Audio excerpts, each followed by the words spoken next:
Gisel foto bareng Fuji, sikap pacar Rino Soedarjo jadi sorotan.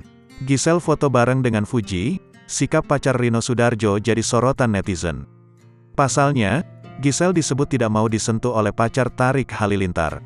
Dalam foto yang beredar, Gisel dan Fuji berfoto dengan Ria Ricis dan suaminya, Teuku Ryan di acara nikahan Kiki Saputri belum lama ini.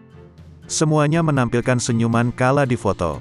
Namun sebagian warganet justru lebih fokus pada sikap Gisel yang berada di samping Fuji. Pasalnya, ibu satu anak ini terkesan tidak mau disentuh pacar Tarik Halilintar.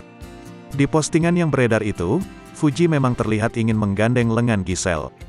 Hanya saja, lengan Gisel dituduh tidak menyambutnya. "Kalian fokus gak sama fotonya Fuji dan Gisel yang fokus diam aja," tulis akun TikTok Ricis Moana Rian Real, dikutip Rabu, tanggal 1 Februari tahun 2023. "Gisel gak mau disentuh dengan tangan Fuji dong," sambung akun tersebut sambil menyoroti gandengan Fuji dan Gisel. Tak hanya itu, akun tersebut lantas menyebut bahwa Fuji sempat memperlihatkan kesedihannya lewat media sosial soal Gisel. Fuji menunjukkan kesedihannya lewat video yang diunggah Fujian. Fuji tahu kalau Gisel GK suka sama dia, unggahan tersebut lantas ramai dengan komentar netizen.